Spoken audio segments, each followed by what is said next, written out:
Nous sommes en octobre. Les journées raccourcissent et un froid vif emplit l'air. Notre culture se tourne vers la fin du mois. Halloween, une fête marquée par les costumes, les bonbons et les décorations effrayantes, semble gagner en popularité chaque année. Elle se présente comme une nuit de divertissement innocent, une chance pour les enfants d'utiliser leur imagination et pour les communautés de se rassembler.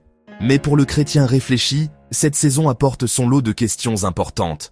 Nous sommes appelés à vivre avec un but, à comprendre le monde qui nous entoure et à nous assurer que nos actions correspondent à notre foi.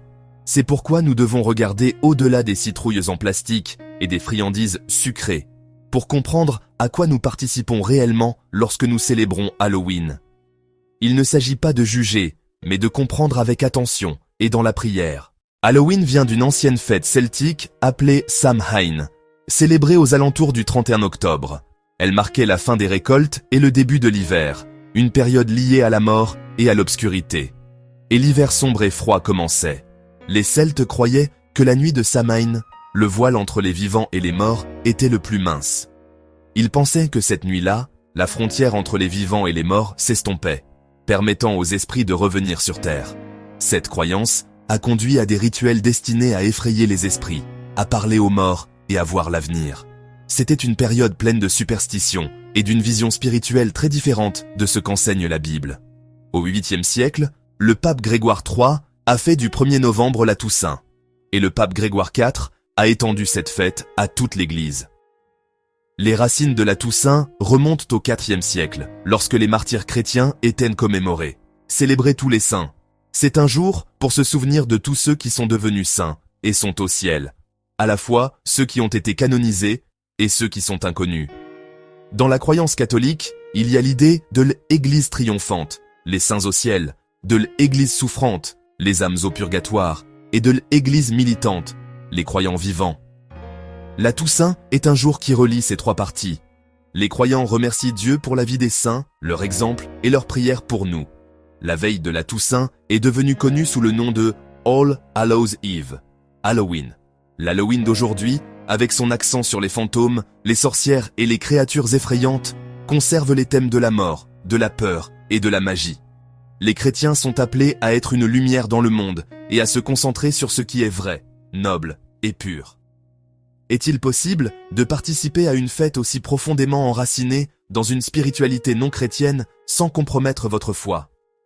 Il ne s'agit pas de juger, mais d'une réflexion attentive et priante.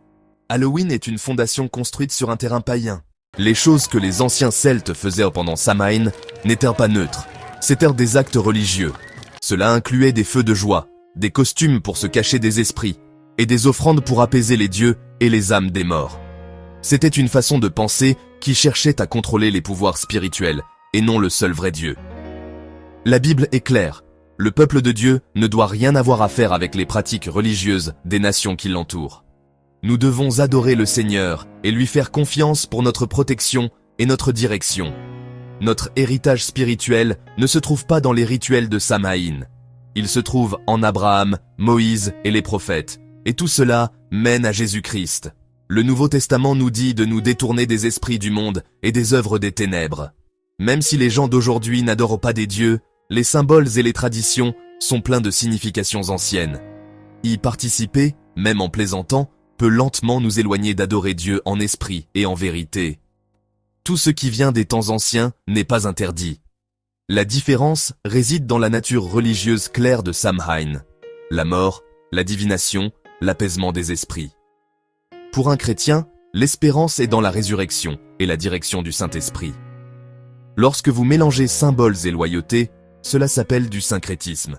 Choisir de ne pas célébrer Halloween est une manière positive de montrer votre foi. Notre identité est en Christ. Deuxième raison. L'ombre de l'occultisme. L'occultisme, c'est la connaissance cachée du surnaturel, sorcellerie, divination, magie, communication avec les esprits.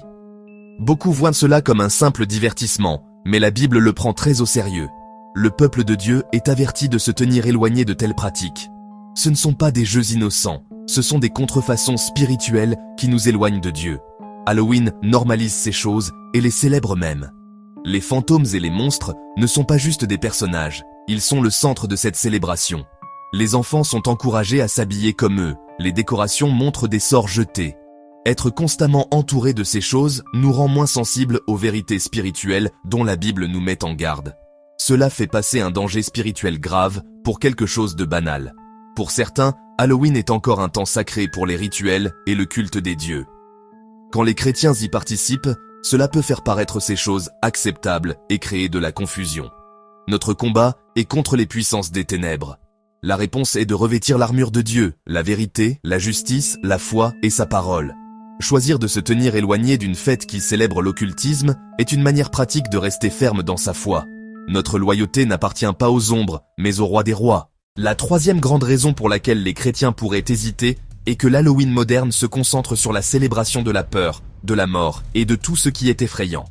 L'Halloween que nous voyons aujourd'hui est vraiment devenu une fête de l'horreur. Nos quartiers se remplissent d'images de squelettes, de zombies, d'armes ensanglantées et de monstres. Une grande partie de ce qui est fait vise à nous faire peur, nous choquer et même nous dégoûter. C'est vraiment différent des bonnes choses que le Saint-Esprit apporte, l'amour, la joie et la paix. La Bible nous dit « N'aie pas peur ». La bonne nouvelle est que la mort a été vaincue et que le péché a été surmonté. Il nous a été donné un esprit de puissance, d'amour et de bon sens, pas un esprit de peur. Nous sommes appelés à nous concentrer sur les choses qui sont vraies, honorables, justes, pures, aimables et dignes de louange. Nous n'ignorons pas les mauvaises choses, nous savons qu'elles existent, mais nous ne les célébrons pas. Nous nous tournons vers la croix. Jésus a affronté les ténèbres et a vaincu. Nous sommes un peuple de la résurrection. Jésus est sorti du tombeau. Notre fête la plus importante est le matin du tombeau vide. En nous détournant de la célébration de la peur, nous célébrons la vie. Nous choisissons des symboles d'espoir, de lumière et de l'amour infini de Dieu. La quatrième raison, plus pragmatique, Halloween est devenu une industrie de plusieurs milliards de dollars. Dès septembre, les magasins sont inondés de costumes, de montagnes de bonbons et de décorations sophistiquées. Les médias nous bombardent d'émissions et les écoles et les lieux de travail organisent des événements. Cela crée un courant culturel contre lequel il est difficile de nager, surtout pour les familles avec enfants. Cela nous pousse à acheter des choses, ce qui va à l'encontre d'une bonne gestion de l'argent et de la simplicité. La pression d'acheter des choses met à rude épreuve notre argent et ce qui nous tient le plus à cœur. Les familles se sentent obligées de participer pour ne pas passer pour des marginaux. La culture nettoie les aspects délicats, ignorant les racines spirituelles. Nous sommes appelés à choisir contre la culture avec courage et grâce. Au lieu de dire non à Halloween, disons oui à quelque chose de mieux. Le plaisir en famille, le service aux autres ou des événements axés sur la lumière et la vie. Nous enseignons à nos enfants que la joie ne vient pas du shopping.